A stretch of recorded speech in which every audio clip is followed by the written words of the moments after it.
राजा थे,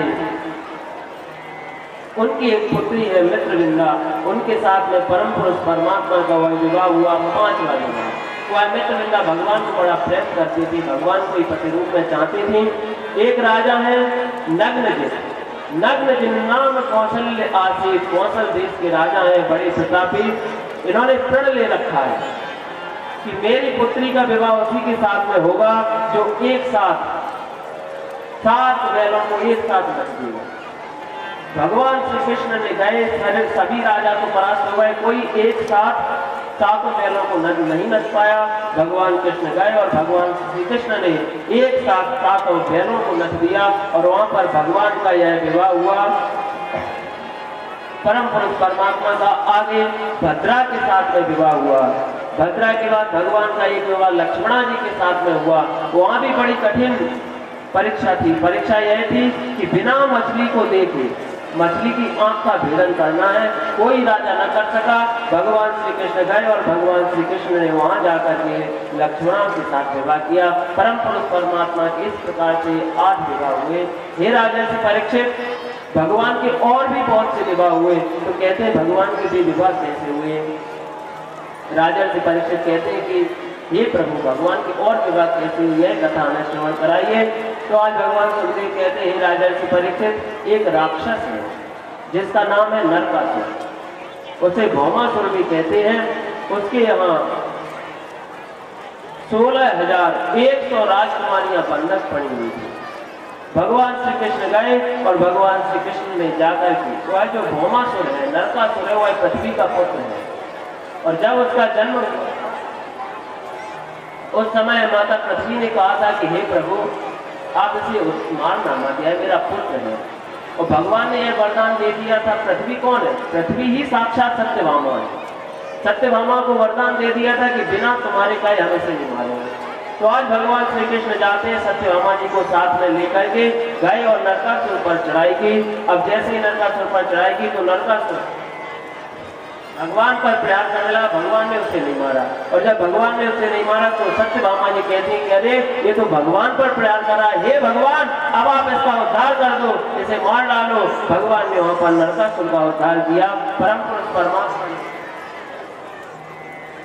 आज जब नरकासुर का उद्धार कर दिया, वहीं पर एक मुर नाम का राक्षस था, उस मुर नाम का भी उद्धार किया। तब भगवान का एक नाम पड़ा मुरारी।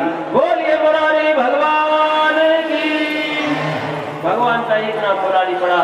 वहां पर जो राजकुमारियां थी, जो राजकन्याएं थी, उन्होंने भगवान की बड़ी सुंदर प्रार्थना की। वे राजकुमारियां कहती हैं, नमः पंकज नावाय, नमः पंकज मालिनी, नमः पंकज देशराय, नमस्ते पंकजाग्रहे। हे परम पुरुष परमात्मा, हम आपकी शरण में हैं। अब हमें हमारे घर के लोग ग्रहण नहीं करेंगे, हमें परिवार के लोग स्वीकार नहीं करेंगे, हमें कोई पत्नी के रूप में स्वीकार नहीं करेगा। इसलिए प्रभु अब आप ही हम पर कृपा करें।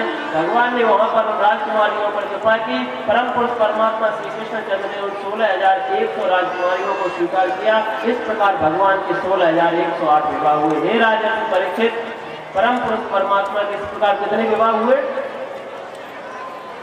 कितने विवाह हुए? जोर से बोलो।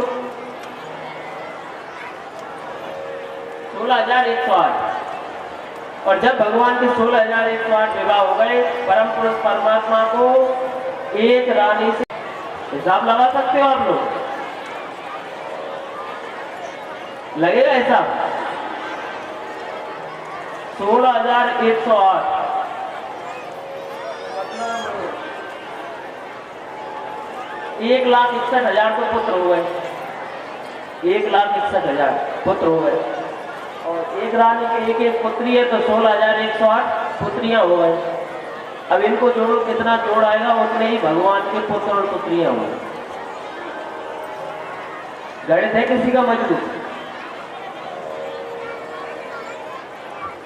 कुल भगवान के 1,77,188 संतानें हुई टोटल। और आज जब भगवान की इतनी संतानें हुई, आज परम पुरुष परमात्मा इधर एक बार क्या हुआ, ये सारे बच्चे एक बार खेल रहे थे। खेलते खेलते इन्होंने क्या देखा कि एक राजा है। वह राजा भगवान की बड़ी सुंदर स्तुति कर रहा है। भगवान श्री कृष्ण के दर्शन चाहता है तो उन पुत्रों ने कहा कि हमारे पिता वाकई में भगवान है। समस्त राजा उनको इतना मानते हैं। तो वहां पर उस राजा को उन्होंने भगवान के दर्शन कराए। आगे अनिरुद्ध और उषा के विवाह की कथा आती है। परम पुरुष परमात्मा श्री कृष्ण चंद्र की कृपा से बाणासुर की पुत्री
भगवान श्री कृष्ण चंद्र का बहुत बड़ा परिवार हुआ। उनके 16,160 विवाह हुए।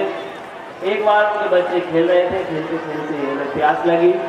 कुएं में देखा तो एक बहुत बड़ा गिरगिट पड़ा हुआ है। उसे देख करके बच्चे डर गए। बच्चे गए भगवान श्री कृष्ण के पास में, और जैसे ही भगवान कृष्ण के पास में पहुंचे तो भगवान कृष्ण ने जैसे उसे देखा और स्पर्श किया तो उस गिरगिट ने एक राजा का स्वरूप धारण कर लिया। राजा से परीक्षित कहते हैं प्रभु यह राजा कौन है? भगवान सुखदेव कहते हैं यह राजा नृग है। राजा नृग से एक बार थोड़ी सी भूल हो गई, थोड़ी सी चूक हो गई। उस चूक के कारण उसी गाय को पुनः दूसरे ब्राह्मण को दान कर दिया। बोलिए श्रीमद् भागवत महापुराण की।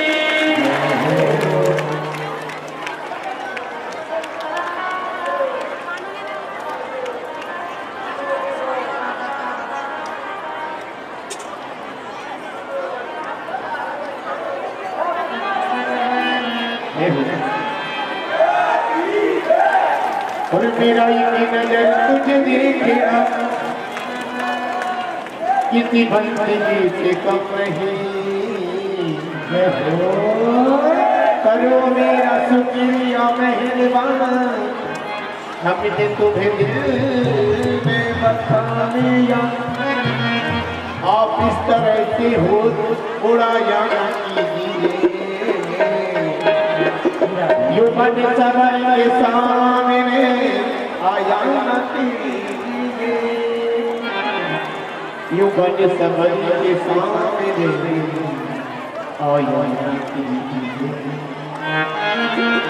बोले गाड़ी पानी को ये परे क्यों डाले गाड़ी बोले गाड़ी गाड़ी को ये परे क्यों डाले गाड़ी गाड़ी को ये परे क्यों डाले हमें जिंदा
हमें तो बस उनसे मिलने मिलाने का शौक हमें तो मिलाने का शौक हमें तो बस उनसे मिलने मिलाने का शौक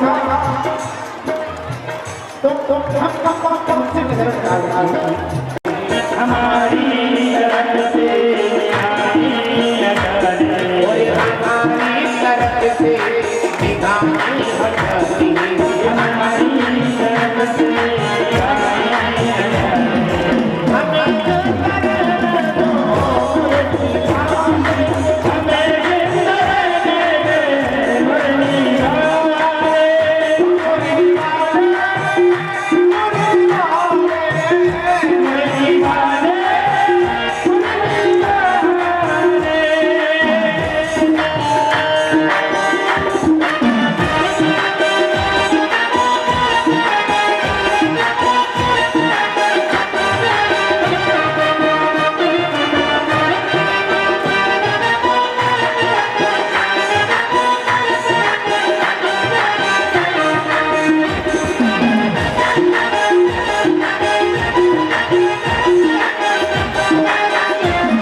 कभी सिवा याद आते हो कभी समझ को याद आते हो कभी कभी इतना याद आती हो कि आईने में मेरा हाथ देखने नजर तुम आते हो जहाँ तुम रहते मेरे चाहता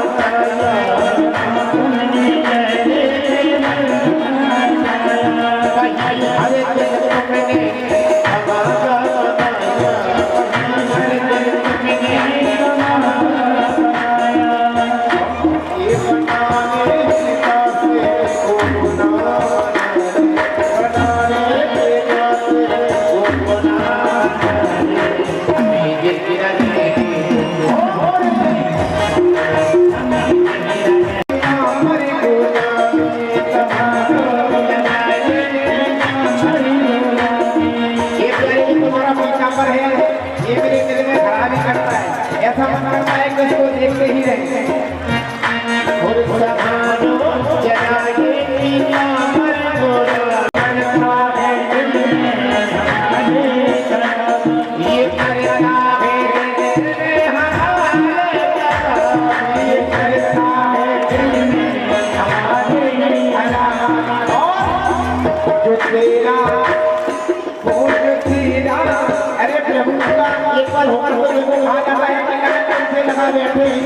जो होगा देखा जाएगा लेकिन देखा भागवत 11 बजे से है महाराज 4 बजे भंडारो है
पूज्य कथावन वाले महाराज जी विराजमान है।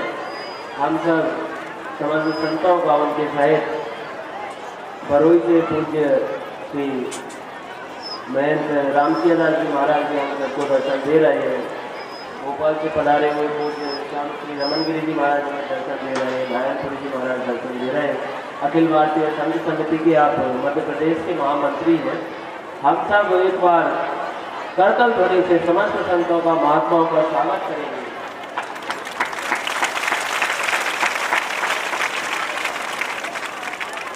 बोलिए श्रीमान बिहारी लाल की। परम पुरुष परमात्मा ने राजा मृत्यु का उद्धार किया।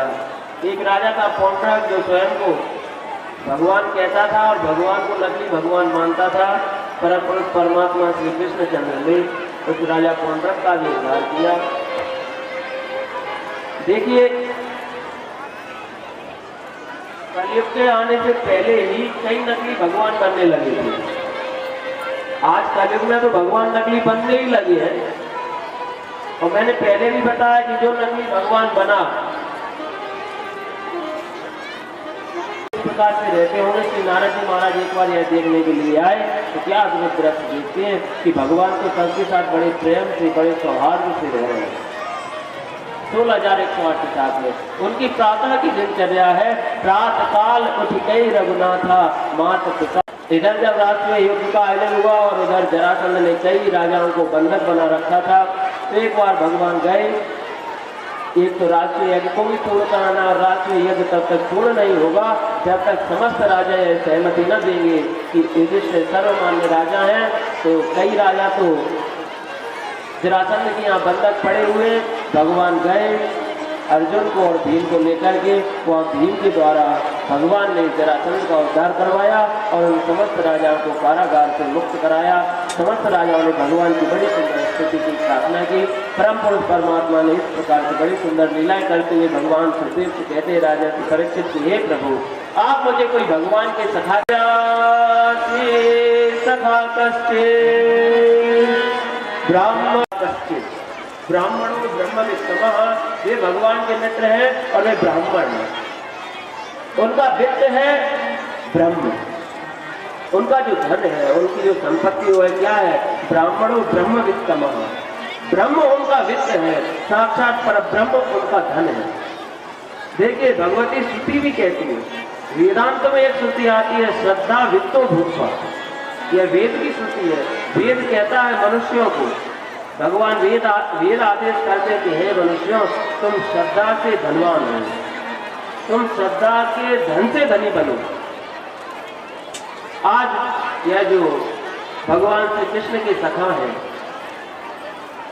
ये ब्रह्म वित्त से वित्तवान है और ये है श्री सुदामा जी महाराज। बोलिए सुदामा जी महाराज की। वस्तुतः श्री सुदामा जी महाराज को खुद को कोई कमी नहीं है। श्रीमद् भागवत महापुराण में कहीं भी सुदामा जी के लिए दरिद्र शब्द का प्रयोग नहीं है, क्योंकि दरिद्र कौन होता है?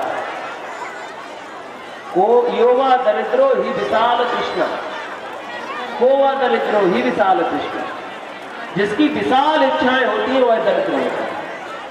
जिसको कोई इच्छाएं अर्थ करते थे कि बोले ब्रह्मवित्तम शब्द का अर्थ क्या है, तो वे महात्मा कहते थे कि ब्रह्मवित्तम शब्द का अर्थ है कि ब्रह्म कौन है? ब्रह्म है श्री कृष्णचंद्र जी महाराज। और ब्रह्मविद कौन है? ब्रह्मविद है श्री सुखदेव जी महाराज। और ब्रह्मवित्तम कौन है? तो बोले ब्रह्मवित्तम है श्री सुदामा जी महाराज, जो इन दोनों से श्रेष्ठ हैं। ये सुदामा जी का चरित्र है। सुदामा जी के मित्र हैं भगवान श्री कृष्ण, लेकिन कहते हैं कि उनके यहाँ पहले तो कोई समस्या नहीं थी। पत्नी है जो भी बड़ी पतिव्रता है, पत्नी का नाम है सुशीला। वृत्ति, इस वृत्ति को धारण करने वाला ब्राह्मण वह होता है जो खेतों के कट जाने के बाद में जो अन्न बचता है उस अन्न को ग्रहण करता है और उस अन्न से भोजन बना करके पाता है, उसे कहते हैं सुलोन वृत्ति। लेकिन जो सुदामा जी महाराज हैं वे इससे भी बड़ी वृत्ति को धारण की हुए अयाचक वृत्ति को। अर्थात मैं कभी किसी से कुछ मांगूंगा ही नहीं।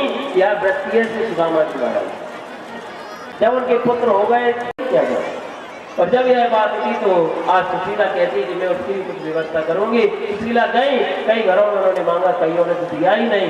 फिर 4 घरों में थे, थोड़े थोड़े उन्हें टूटे हुए तंडुल मिले। उन तंडुलों को लेकर के आए। घर में कोई अच्छा वस्त्र भी नहीं था, तो वही फटे हुए वस्त्रों में उस तंडुल को उन्होंने बांध करके सुदामा जी को दे दिया। और आज सुदामा जी भगवान का नाम लेते हुए चल रहे और विचार कर रहे थे कि उनकी स्थिति तो बड़ी जर्जर है, बड़ी जर्जर स्थिति। विचार कर रहे हैं कि ये द्वारिका पता नहीं कितनी दूर होगी, कब तक मैं द्वारिका में पहुंचूंगा, कैसे पहुंचूंगा द्वारिका में। और ऐसा विचार करते करते श्री सुदामा जी महाराज चले जा रहे हैं।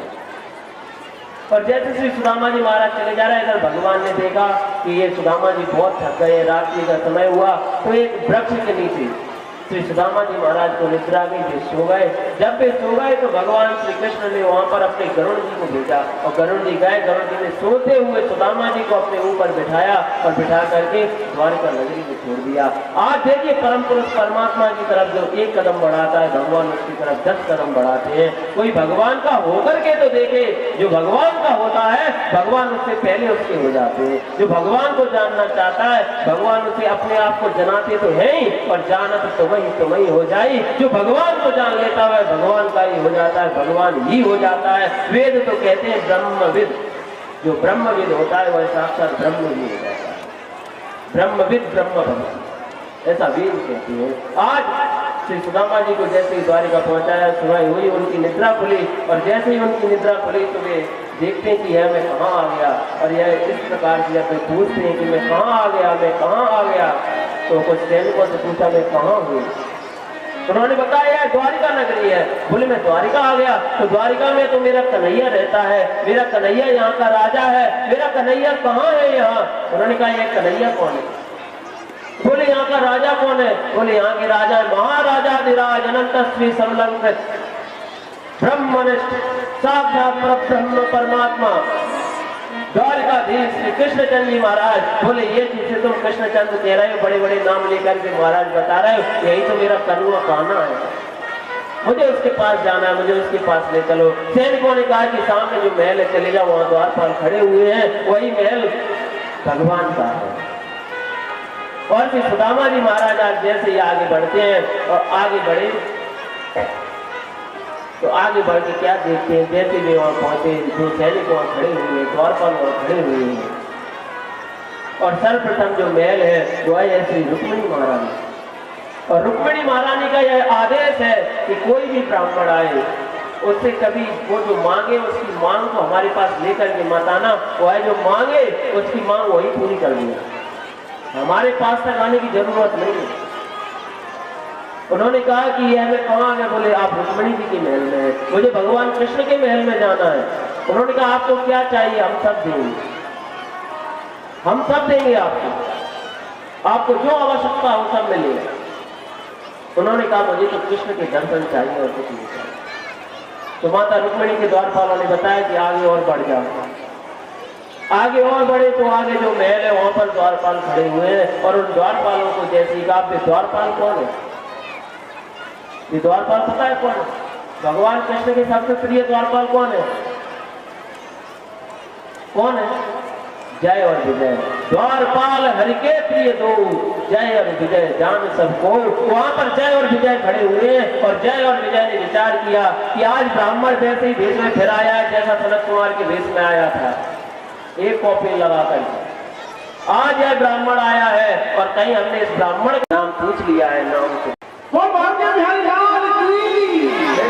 वहां पर जैसे ही द्वारपाल आए और द्वारपाल ने आकर के जैसे ही भगवान श्री कृष्णचंद्र भगवान ने छलांग लगाई, भगवान का मुकुट गिर गया, भगवान का पीताम्बर गिर गया। और जैसे ही पीताम्बर गिरा पृथ्वी ने सोचा कहीं प्रलय का काल उपस्थित न हो गया हो। भगवान के पीताम्बर ने पृथ्वी को आश्वासन दिया यह प्रलय का काल नहीं है, यह मेरा परम मित्र आया हुआ है। और जैसे ही सुदामा जी को गले लगा करके आज भगवान अंदर की ओर ले जाते हैं अपने राजमहल में, जहाँ भगवान स्वयं बैठे वहां पर जाकर के सुदामा जी को बिठाया। समस्त रानियां विचार कर रही हैं कि कौन आया है, अरे यहाँ पर ब्रह्मा जी आए, शंकर जी आए, बड़े बड़े देवता आते हैं और आकर के हमारे कृष्ण को प्रणाम करते, द्वारकाधीश को प्रणाम करते। लेकिन आज ही ऐसे कौन आए जिन्हें साक्षात परमात्मा भगवान श्री कृष्ण ने जैसे ही जल लेकर के वे आने लगे और भगवान ने तब तक जो जल रखा भी हुआ था उसको भी हाथ नहीं लगाया। पानी परात को हाथ छुओ अखियन के जल सो पग धोए। परम पुरुष परमात्मा के नेत्रों से इतने, तब तो समस्त रानियां, सारे राजकुमार, सभी लोग बड़े विस्मय में हैं कि आखिर यह है कौन, ये है कौन। अब देखिए भगवान नीचे बैठे और सुदामा जी के चरणों को अपनी गोद में रखे हुए और चरणों को दबा रहे हैं धीरे धीरे। आप देखिए अद्भुतता देखिए,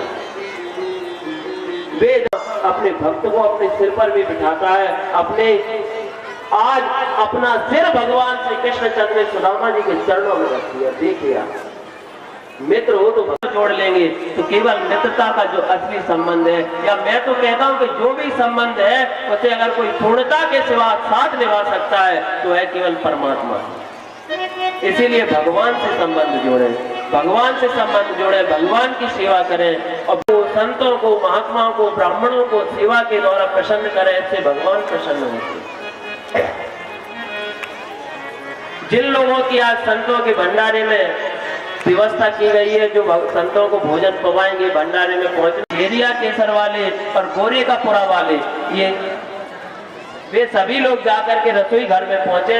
रसोई घर में पहुंच करके वहां संतों की बड़ी श्रद्धा के साथ, भक्ति के साथ में सेवा करें। भगवान श्री कृष्ण का यही संदेश है, भगवान श्री कृष्ण का यही संदेश है कि संतों का, ब्राह्मणों का सेवा की जाए। इसके बाद भगवान श्री कृष्ण ने श्री सुदामा जी महाराज को अपने यहाँ, अपने खुद के महल में सुलाया और वहां पर साक्षात भगवती रुक्मिणी श्री सुदामा जी के चरणों की सेवा करती।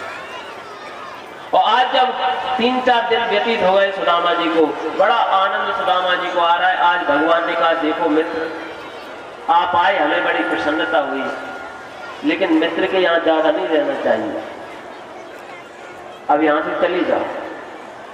अब जैसे ही सुदामा जी को इस प्रकार का, सुदामा जी ने कहा विवाह में नहीं बुलाया, और जब एक भी विवाह में नहीं बुलाया ऐसा बोली थी, तब तो बोले कि आपने भी तो विवाह। लेकिन आज भगवान कृष्ण कहते कि भाभी ने कुछ तो भेजा होगा, आप मुझे जो। और जैसे ही कहा कि सुदामा जी ने और जोर से उनको अपने कांख में दबा लिया, और जोर से दबा लिया। और जैसे ही वे उसको दबाते जा रहे काम, भगवान समझे कि जरूर यही गड़बड़ है। कहते नहीं चोर के पाँव पहले पतले पड़ जाते हैं, वो निश्चित रूप से सांस में कुछ ना कुछ गड़बड़ है। और जैसे ही भगवान ने यह किया तो भगवान अपना जैसे ही हाथ आगे बढ़ा रहे हैं, श्री सुदामा जी और कस करके अपने हाथ को दबा रहे हैं। और जैसे ही भगवान श्री कृष्ण ने अपना हाथ आगे बढ़ाया, सुदामा जी व्याकुल हो रहे हैं। और सुदामा जी के व्याकुल होते होते भगवान ने एकदम से हाथ बढ़ाया, और हाथ बढ़ा करके वह जो चिथड़े थे जिनमें वह कहते हैं कि अन्न ब्रह्म है, अन्न का अपमान नहीं करना चाहिए, ऐसे मत फेंको आप लोग, जो आप लाए हो आकर के यहाँ भगवान पर चढ़ा दो, जिससे उसका कुछ उपयोग हो जाएगा। ऐसे हम फेंक देंगे तो वह नष्ट हो जाएगा, खराब हो जाएगा, उसका कोई औचित्य नहीं रहेगा। भगवान पर चढ़ा दें, कुछ ना कुछ उसका उपयोग हो जाएगा।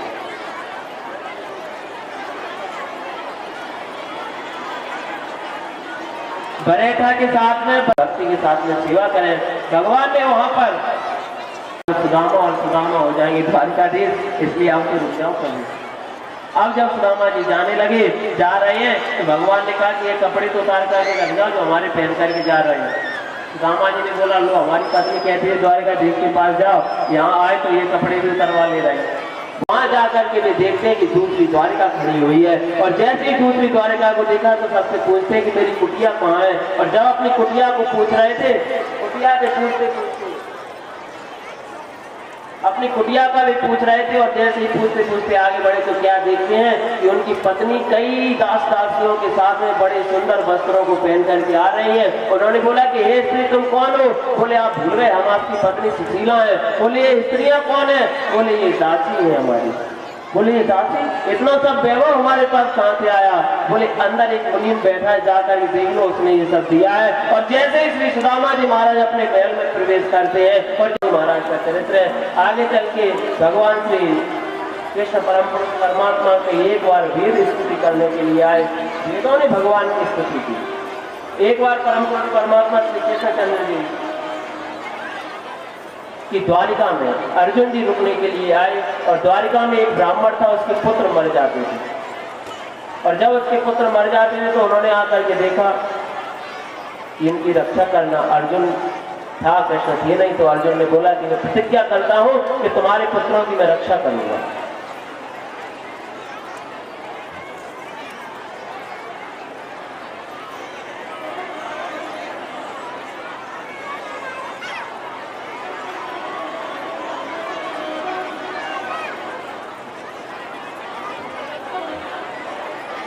राधे राधे गोविंद गोविंद अंत बना हो सब बना। बस आज ही करिए आपके राम का नाम लेने के लिए, फिर आपके बाद कोई नहीं कहेगा। आज कथा के मध्य में श्री गुलाब सिंह सराज जी पधारे हैं। ये क्षत्रिय किरार समाज के राष्ट्रीय अध्यक्ष हैं। आप परम पुरुष परमात्मा भगवान आपका सर्विस मंगल करें, सर्विस कल्याण करें। सर्वे भवन्तु सुखिनः, सर्वे सन्तु निरामयाः, सर्वे भद्राणि पश्यन्तु।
मैं तुम्हारी रक्षा करूंगा, मैं तुम्हें बचाऊंगा।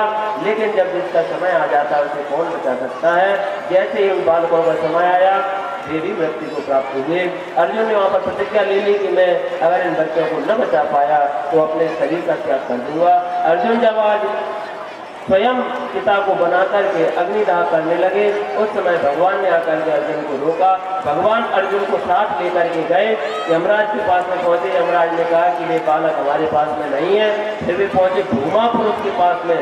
जब भूमा पुरुष के पास में भगवान पहुंचे तो भूमा पुरुष ने कहा कि हे प्रभु, वस्तुतः हम आपका दर्शन करना चाहते थे और आपको यह बताना चाहते थे कि प्रभु अब आपकी लीला संवरण का समय आया, अब आपकी लीला पूर्ण होने को है, इसलिए प्रभु अब आप आ जाइए।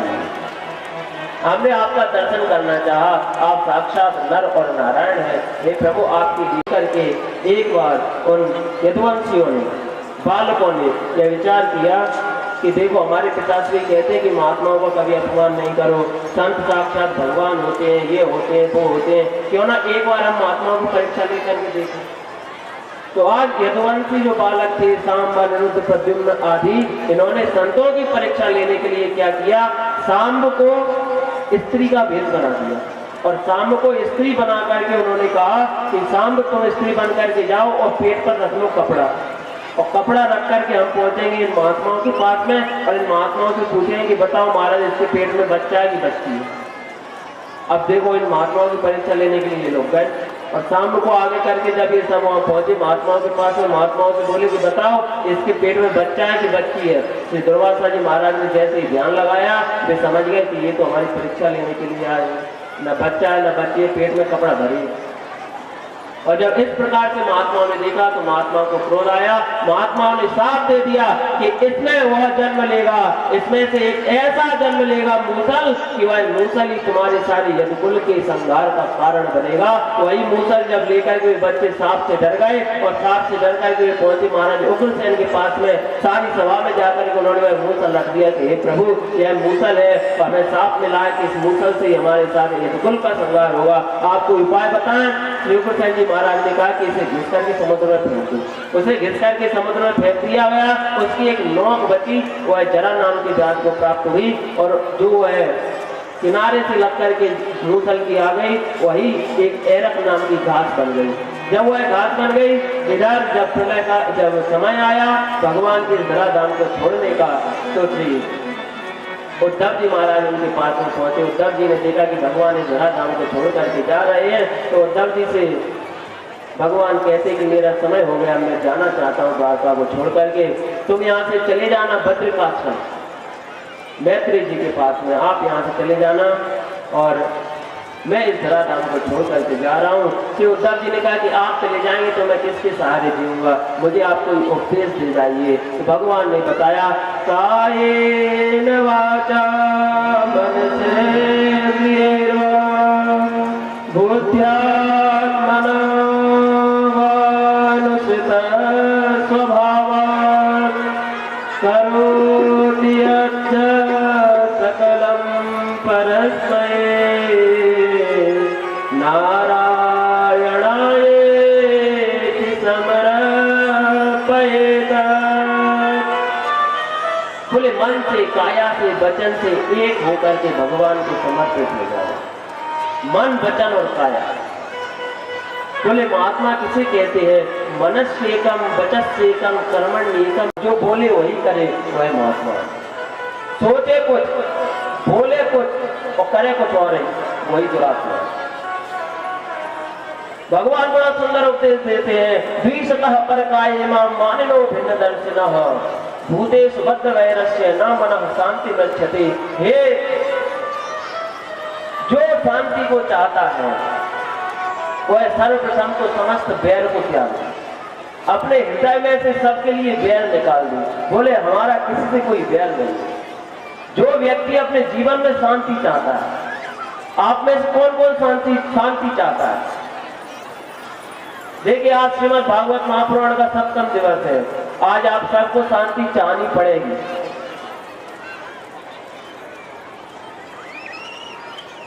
कौन कौन शांति चाहता है? सरपंच साहब बहुत ज्यादा चाहते हैं, पूरे ही खड़े हो गए।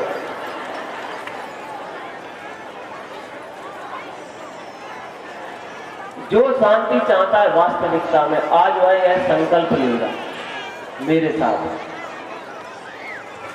और सबको लेना। हमारे जीवन में जो भी कुछ घटित हुआ वह हमारे ही कारण घटित हुआ।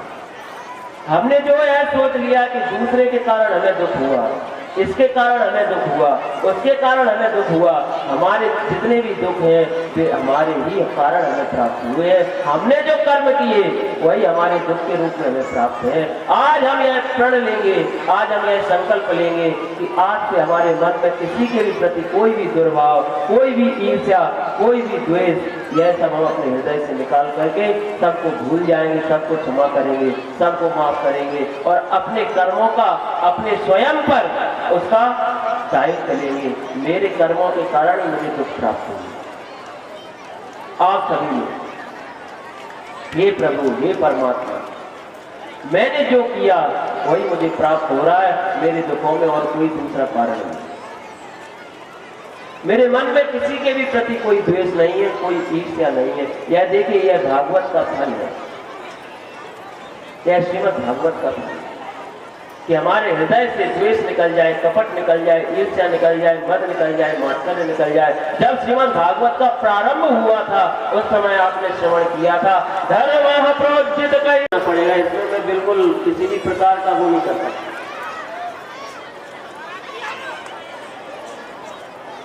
सब लोग हाथ उठा कर कहेंगे, हे प्रभु, आज से हमारा किसी से कोई द्वेष नहीं है, कोई ईर्ष्या नहीं है।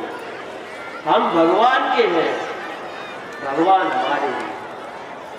ये परम पुरुष परमात्मा सबका कल्याण करे, सबका मंगल करे, सबका अभ्युदय करे। बोलिए श्री कृष्ण लाल की। आगे श्री उद्धव जी महाराज को 24 गुरुओं की कथा बताई दत्तात्रेय जी महाराज की। हे उद्धव जी महाराज, एक दत्तात्रेय जी हैं, उन्होंने 24 गुरु की। वैसे गुरु एक ही किया जाता है। देखो इस कथा से कई लोग भ्रम में पड़ जाते हैं कि बोले दत्तात्रेय जी ने 24 गुरु किए तो हम तो 50 करेंगे। सर्वव्यापक है, उसी प्रकार से महात्मा को भी सर्वव्यापक होना चाहिए, भक्त को भी सर्वव्यापक होना चाहिए। अग्नि से भी उन्होंने यही शिक्षा ली कि अग्नि में कुछ भी डालो भस्म हो जाता है। महात्मा को चाहे कोई अच्छा बोले चाहे बुरा बोले सब भस्म हो जाए। बोले ना किसी का बुरा मानो ना किसी का अच्छा मानो। उन्होंने चंद्रमा को गुरु माना बनाया और चंद्रमा से उन्होंने शीतलता की शिक्षा ली। उन्होंने एक कुंवारी कन्या को गुरु बनाया और कुंवारी कन्या से उन्होंने यह शिक्षा ली कि एक कुंवारी कन्या थी, उसकी विवाह की चर्चा चल रही थी और उसकी जब विवाह की चर्चा चल रही है तो वह कुंवारी कन्या धान कूट रही थी। तो वह धान कूट रही थी तो उसके हाथों में पहने हुए थी वह कंगन। जब वह कंगन पहने हुए तो वह कंगनों की आवाज के कारण जो उसके विवाह की बात चल रही है, जो वर की बात चल रही है कि ये लड़का ऐसा है वैसा है, तो वो सुन नहीं पा रही। और जब वह सुन नहीं पाई तो उसने क्या किया, धीरे धीरे एक एक कंगनों को उतारना चालू किया और जैसे उसने कंगनों को उतारना शुरू किया तो उसकी आवाज कम आने लगी और जब एक कंगन रह गया तो बिल्कुल आवाज आना बंद हो गया। तो भगवान श्री दत्तात्रेय जी ने एक गुरु इनको भी बनाया कि अगर हम अकेले रहेंगे तो सुखी रहेंगे। एक निरंजन बोले एकांत में सुख है, अकेले रहेंगे तो सुखी रहेंगे। हे राजा श्री परीक्षित, श्री दत्तात्रेय भगवान ने एक वैश्या को भी गुरु बनाया, पिंगला। बोले वह ऐसी वैश्या जनकपुरी की वैश्या वह बैठी थी और बैठे बैठे एक बार वह ग्राहकों की प्रतीक्षा कर रही थी, लेकिन कई ग्राहकों की प्रतीक्षा कर रही। उस रात कोई नहीं आया, पूरे दिन भर कोई नहीं आया और जब कोई नहीं आया तो उसकी बुद्धि बदल गई। उसने विचार किया कि अगर मैं उस परमात्मा से इस प्रकार की आशा करती तो वे भगवान आ जाते। मैंने 4 पुरुषों की प्रतीक्षा की, मुझे 4 पुरुषों की प्रतीक्षा नहीं करनी चाहिए। श्री दत्तात्रेय भगवान ने उसे भी गुरु बनाया और कहा कि जो किसी से आशा लगाता है वही दुख को पाता है। आशा ही परमम दुखम नैराश्यम परमम सुखम। सबसे बड़ा दुख यदि कोई है तो वह दूसरे व्यक्ति से आशा लगाए। किसी से अगर हम आशा लगाएंगे तो हम दुखी होंगे। हे उद्धव जी, वस्तुतः इन 24 गुरुओं की कथा का यह सार है कि जिसमें भी हमें कोई सद्गुण दिखाई देता हो उस सद्गुण को हम वहां से ग्रहण करें, उस सद्गुण को हम उठा लें। यही इस कथा का सार है। आगे नवयोगेश्वर का संवाद आता है जो आपने सुने थे, कबीर हरिर अंतरिक्ष। उन नवयोगेश्वरों के चर्चा में ब्रह्म का, माया का, जीव का बहुत बड़ा वर्णन आया जो आप बहुत बार श्रवण कर चुके हैं इसी कथा में। ब्रह्म का वर्णन आया कि वह परम पुरुष परमात्मा कैसा है। सह परेगा शुक्र मकाया प्रणमसना विरम शुद्ध मपाप विद्धम कबीर मनीषी परिभूव स्वयं बोलिया था तथ्य तोठान वे ददा स्वसिद्भ्यः तुमाभ्यः। वह अकाय है, वह अप्रण है, वह अस्नायु है, वह निर्लेप है, वह असंग है, वह निरुपाधिक है, वह अजन्मा है। ब्रह्म का बड़ा वर्णन आया, माया का वर्णन किया है जो माया है अजाम एकाम लोहित शुक्ल कृष्णाम। जीव का वर्णन आया कि जो अपने आप को जीव मान लेता है, जो स्वयं बंधन में पड़ना चाहता है वही जीव है। जो अपने आप को जीव न मान करके उस आत्मा का स्वरूप मान लेता है तो वह माया से अपने आप को जीव मानने का जो भ्रम है वह दूर हो जाता है और वही स्वयं आत्मा हो जाता है। बोले जीव और आत्मा में इतना ही अंतर है, परमात्मा का बताया। आज जब यह कथा पूर्ण हुई तो उसके बाद में भगवान श्री कृष्ण अपने स्वधाम गमन के लिए उद्यत हुए। भगवान परम पुरुष श्री कृष्ण चंद्र का शरीर एकदम मध्य आकाश में स्थित हो गया और जब उनका शरीर मध्य आकाश में स्थित हुआ तो उनके शरीर में से एक दिव्य तेज निकला और जैसे ही वह दिव्य तेज निकलने को हुआ तो सारे देवता प्रतीक्षा कर रहे हैं कि भगवान जब इस धराधाम से जाएंगे अपने लोक को तो हम सबको पवित्र करते हुए जाएंगे, पावन करते हुए जाएंगे। लेकिन जैसे ही भगवान के शरीर से एक दिव्य तेज निकला और वह तेज के देखते ही समस्त देवताओं के नेत्र बंद हो गए और जैसे ही सबके नेत्र बंद हुए वह तेज जाकर के सीधा श्रीमद् भागवत महापुराण में प्रवेश कर गया। सुखिए यज्ञ भवित तेजः, यह साक्षात श्रीमद् भागवत महापुराण भगवान श्री कृष्ण का वांगमय स्वरूप है। तेनेयम वांगमयी मूर्ति प्रत्यक्षा वर्तते हरे, यह प्रत्यक्ष श्री भगवान श्री कृष्ण का स्वरूप है। इसलिए हम सब श्रीमद् भागवत महापुराण को प्रणाम करें, उसका बड़ी श्रद्धा भक्ति के साथ में जयकारा करें। बोलिए श्रीमद् भागवत महापुराण की जय हो। आगे भगवान सुखदेव ने कलयुग का वर्णन किया। हे राजा की परीक्षा क्या भीषण कलयुग आएगा। उस कलयुग में कई राजा होंगे और कई जब दुष्ट राजा होंगे, उसके बाद में भगवान कल की अवतार लेकर के उनका उद्धार करेंगे। जब कलयुग और सतयुग का संधि काल होगा उस समय आगे श्रीमद् भागवत महापुराण की अनुक्रमणिका सुनाई है। सारा पुराण सुनाया है लास्ट में। इसीलिए कहते हैं कि जो सप्तम दिवस की कथा होती है, अगर कोई न सुन पाया हो तो 7वें दिन की कथा सुन ले तो उसे पूरा लाभ हो जाता है, क्योंकि 7वें दिन सारी कथा सुनाई जाती है। प्रथम स्कंद में क्या है, द्वितीय स्कंद में क्या है। हे राजा परीक्षित, यह जो श्रीमद् भागवत महापुराण है इसमें 18 स्कंद है, इसमें 335 अध्याय है और इसमें 18,000 श्लोक है। यह बड़ा ही दिव्य ग्रंथ है। यह समाधि भाषा व्यासस्य, यह श्री व्यास जी महाराज की समाधि भाषा है। इसके महात्मा में 6 स्कंद हैं, जिसमें इसकी बड़ी महिमा का वर्णन हुआ है, जिसे गोकर्णोपाख्यान कहते हैं, जो आपने प्रथम दिवस में श्रवण किया। जिसमें धुंधकारी की कथा को आपने श्रवण किया, जिसमें आपने आत्मदेव और धुंधली की कथा को श्रवण किया। इसमें नारद भक्ति ज्ञान और वैराग्य का प्राकट्य हुआ है और इनकी मूर्छा दूर हुई है, इन्हें युवावस्था की प्राप्ति हुई। वक्ता कैसा हो, वक्ता हो श्री सुखदेव जी महाराज जैसा, और श्रोता कैसा हो, श्रोता हो श्री परीक्षित जी महाराज जैसा। आपने श्रवण किया था कि परीक्षित जी महाराज को उन्होंने कहा, जब सुखदेव जी ने कि आज तुमको बहुत दिन हो गए भूखे हो, कुछ खा लो, तो उन्होंने क्या कहा, नए साथी दुस्साह छुन्माम त्यक्तो तुमपि बाधते। हे प्रभु, एक बार मैंने भोजन मांगा तो आज मेरी ये दुर्दशा हुई, अब मुझे भोजन नहीं करना, अब तो बस आप जो कथा सुना रहे हैं वही कथा सुनाते जाइए, वही मेरे लिए अमृत का काम कर रही है। इस प्रकार से यह द्वितीय स्कंद, तृतीय स्कंद में षष्ठी होकर के श्री भरत जी महाराज आए, उनके चरित्र का आपने श्रवण किया। तीनों जन्मों का 28 प्रकार के नरकों का वर्णन सुना। षष्ठम स्कंद में अजामिलोपाख्यान आपने श्रवण किया। द्वितीय अदिति की संतति का वर्णन सुना और पुंस व्रत को सुना। और सप्तम स्कंद में श्री प्रहलाद जी के पावन चरित्र को श्रवण किया। नरसिंह अवतार हुआ। अष्टम स्कंद में आपने मनवंतरों की कथा श्रवण से बचा जा सकता है। भगवान के नाम की अद्भुत महिमा का इसमें वर्णन है। आगे जब द्वादश स्कंद संपन्न हुए, उसके बाद में श्रीमद् भागवत महापुराण का जो समापन श्लोक है उसको हम सब एक साथ बोलेंगे। मैं बोलूंगा, उसके बाद आप लोग बोलेंगे। और श्रीमद् भागवत महापुराण को कहने में और श्रवण करने में जो कुछ त्रुटि मुझसे हुई है या श्रवण करने में आप लोगों से हुई है, उसके लिए वेद व्यास जी महाराज का आदेश है कि 3 बार भगवान के नाम का स्मरण करें। मैं बोलूंगा, उसके बाद आप बोलेंगे।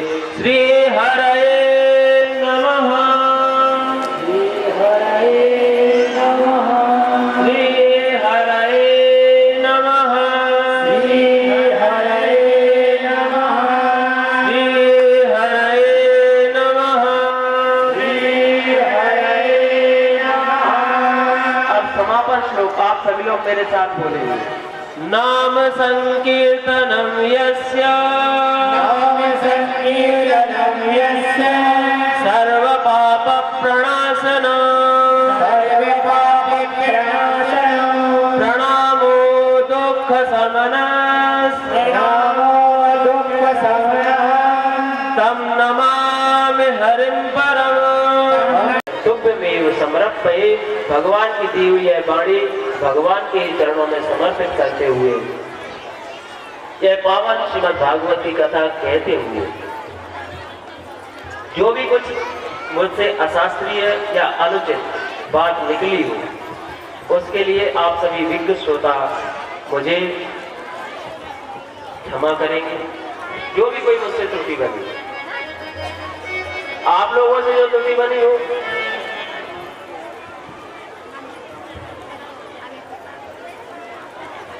आप लोगों से जो त्रुटि बनी हो उसे भगवान क्षमा करें। आप लोग भगवान से ऐसी प्रार्थना करें। जा सुनाम भव भी सज को आशीर्वाद देता, लेकिन श्रीमद् भागवत महापुराण में सौनकादि ऋषियों ने सूत जी को आशीर्वाद दिया है, जो कथा श्रवण करा रहे हैं। और सूत महाराज को आशीर्वाद देते हुए सोनकादि ऋषि कहते हैं, सूत जीव समा सौम्य शाश्वती विसदम्य सह।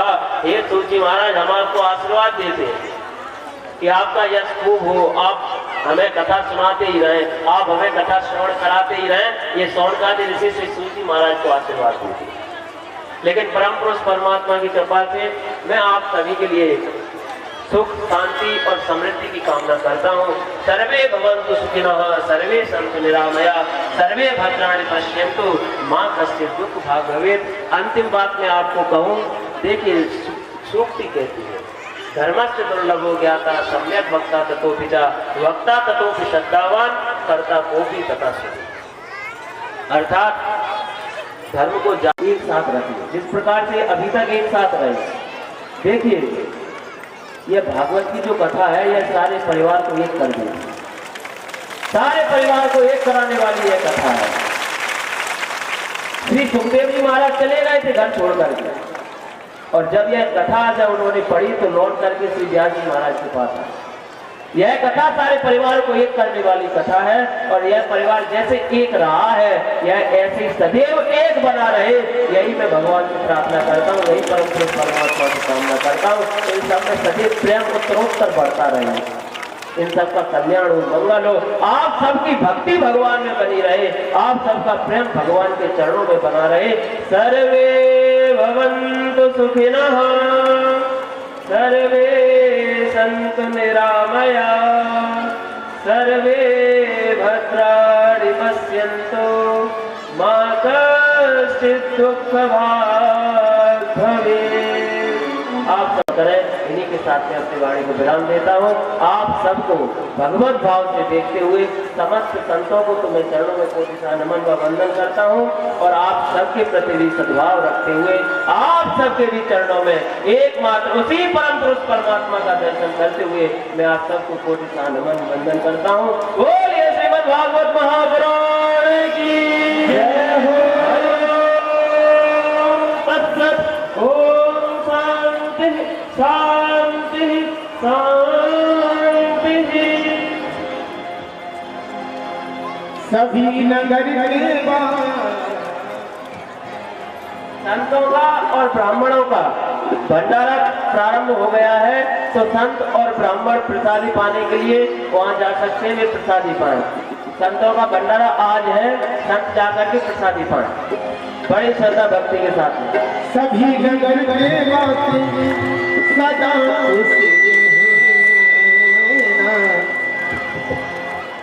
की हुई हो हमसे क्षमा आप करना, आके बड़ी बात तुमको बदला रहे हैं, ब्रजवासी अपने घर जा रहे हैं, ब्रजवासी अपने घर जा रहे हैं, ब्रजवासी अपने घर जा रहे हैं। भगवान भैया की जय।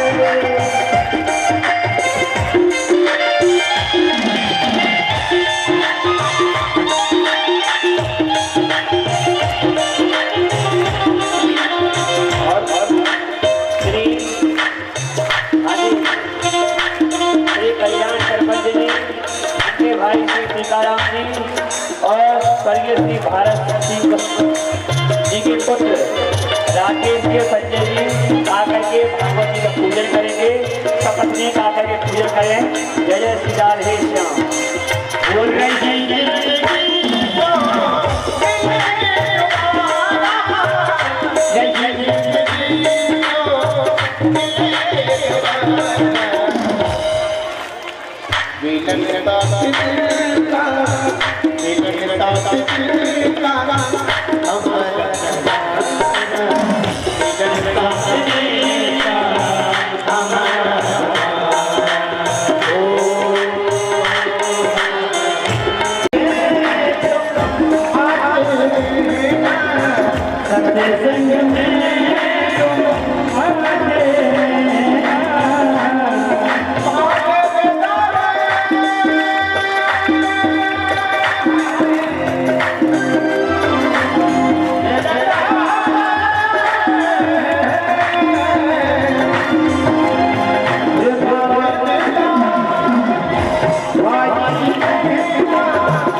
हाथ उठा रहे हैं तो हम लोगों को माफ करना चाहते हैं। चलो कोई बात नहीं, आप गलती बता, गलती तो बताओ, मैं गलती क्या करी, बस गलती करते के नाम का नाम लगा दिया इसलिए हमने कैसा है बेटा बेटा दिल का हमारा तुम्हारा मेरा दिल का लगता जोगी कहता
आप भी परेशान होते हैं, शंकरा लगाते लगाते ताली बजाते जाते थोड़ा लाइट मार कह रहा हूँ एक बार बहुत जोरदार ताली लगा दें। बिल्कुल भी याद नहीं।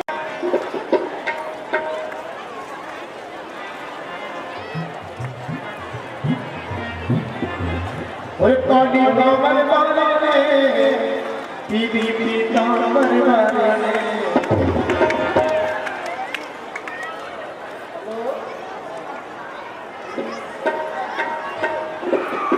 हेलो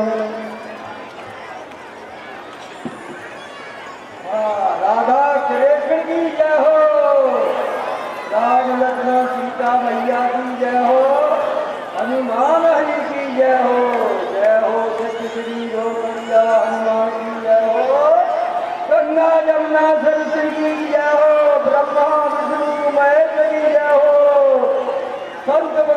की जय हो, ऋषि मुनियों की जय हो, जय हो बुजुर्गों की जय हो, माता पिता की जय हो, भाई बहन की जय हो, जय हो शिव शंकर भोलेनाथ की जय हो।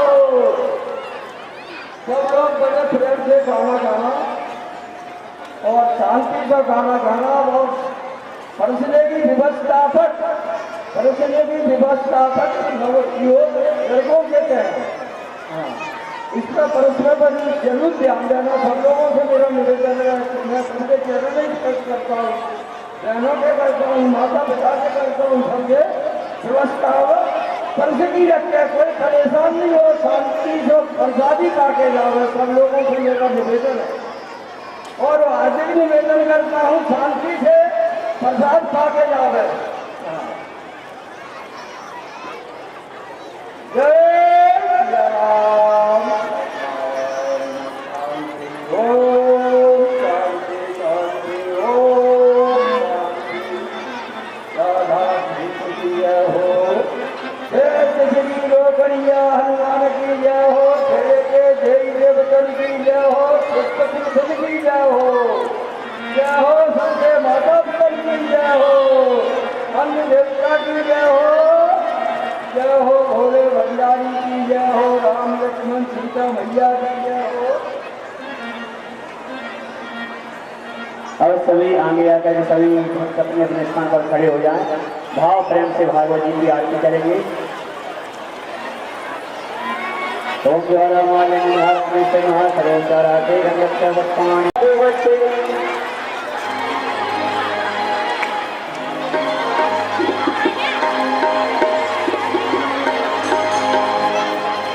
भागवत भगवान की है आरती, पापियों को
हरि ओम देव हो शांतिरंतरिक्षं शांति पृथ्वी शांतिरापः शांतिरोगदया शांति वनस्पतयः शांति विश्वे देवाः शांतिर्म शांति सर्वं शांति शांतिरेव शांति सामा शांतिरेधि हरि ओम नंदनंदनाय विद्महे यशोदानंदनाय धीमहि तन्नः कृष्णः प्रचोदयात् हरि ओम वृषभानुजाय च विद्महे कृष्णप्रियाय च धीमहि तन्नो श्रीराधा प्रचोदयात् सेवन्ति कामकुलचम्पकपाटलाब्धं पुण्यगजातिकरवीररसानकोत्पत्तिरवप्रभालतुलसीदलमञ्जलिः कामोदयामि जगदीश्वर मे प्रसीद नानासुगन्धपुष्पाणि धाकालप्रभानि च पुष्पाञ्जलिर्मया दत्तग्रहण परमेश्वर प्राणपुरुषोत्तमः बालकृष्णार्मः मन्त्रपुष्पाञ्जलिं समर्पयामि।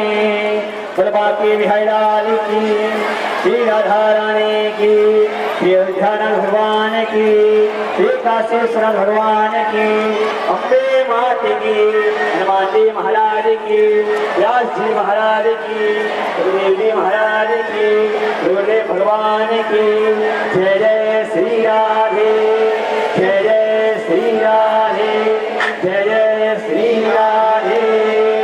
धर्म की अधर्म का प्राणियों में विश्व का गौ माता की सत्य सनातन धर्म की हम पार्वती पते हरे हरे महादेव।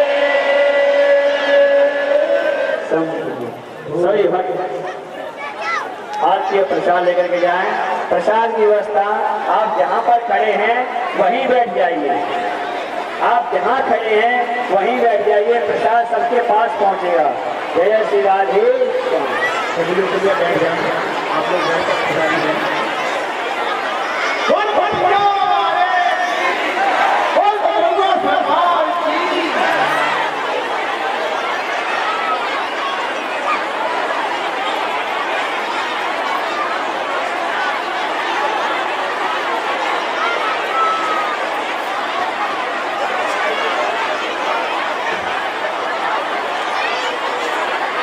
सही भक्त अपने स्थान पर बैठ जाए।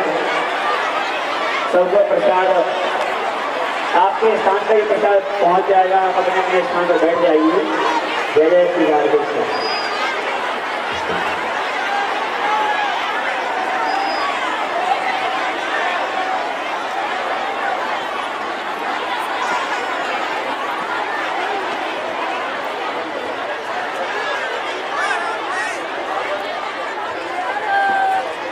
हेलो, तो अपनी जगह पर बैठ गया, शादी सबको अपनी जगह पर ही बैठ गई।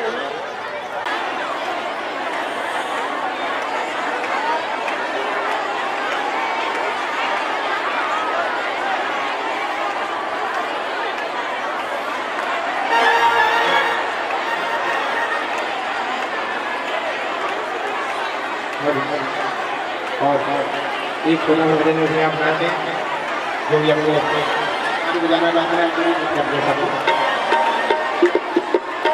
और मेरो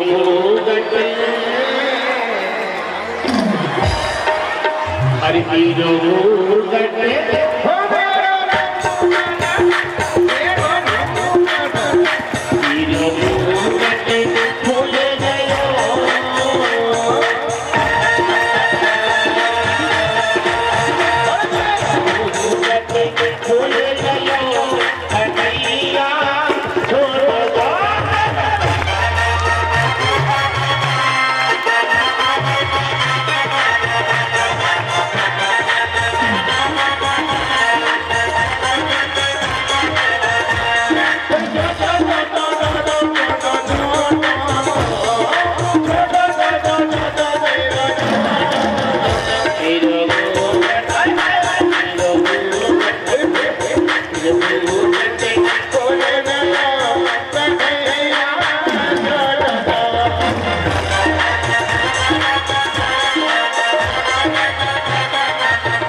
उनसे अनुरोध करता हूँ 6 बजे अपनी मंडी लगा लें। तो मंडली आई है 6 बजे लगा लें।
व्यवस्था भी बनाए रखें।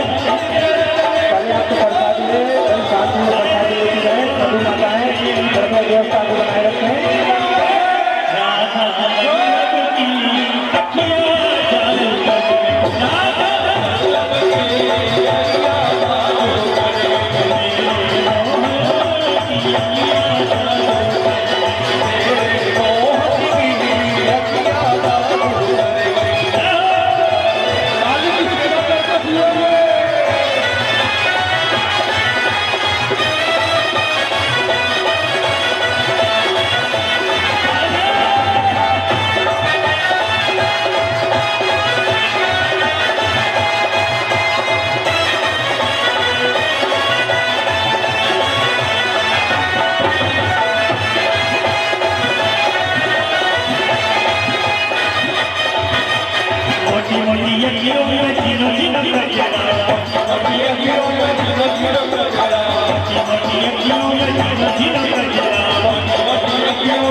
DJ Petar,